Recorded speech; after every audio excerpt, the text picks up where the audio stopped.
Welcome to சுடுதண்ணி.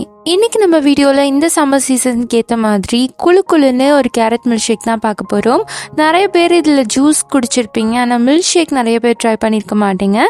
So அதை எப்படி பண்ணலான்ட்டு இந்த வீடியோவில் பார்க்கலாம். இதோட இன்க்ரீடியன்ஸை நான் டிஸ்கிரிப்ஷன் பாக்ஸில் கொடுக்குறேன்.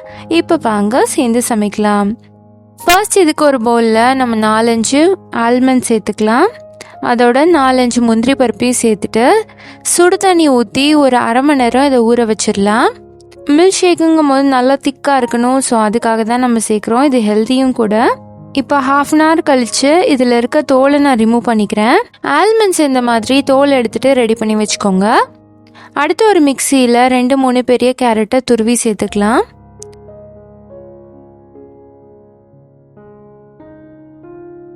இப்போ இது கூட 1/4 கப் பால், 3 டேபிள் ஸ்பூன் சர்க்கரை சேர்த்துக்கலாம். நீங்கள் வெள்ளை சர்க்கரைக்கு பதிலாக நாட்டு சர்க்கரை கூட சேர்த்துக்கலாம். சேர்த்துட்டு இதை நல்லா அடிச்சு எடுத்துக்கோங்க.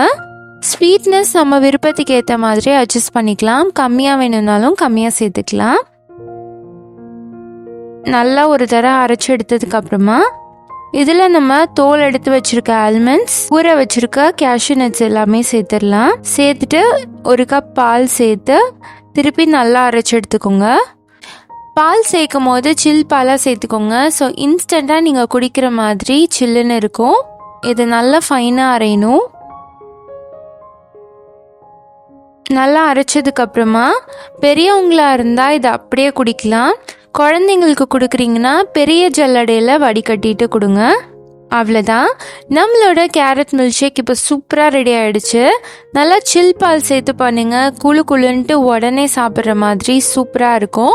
நீங்களும் இந்த ரெசிபியை இதே மாதிரி ட்ரை பண்ணி பார்த்துட்டு எப்படி இருந்துச்சுன்னு சொல்லி கமெண்ட்டில் சொல்லுங்கள்.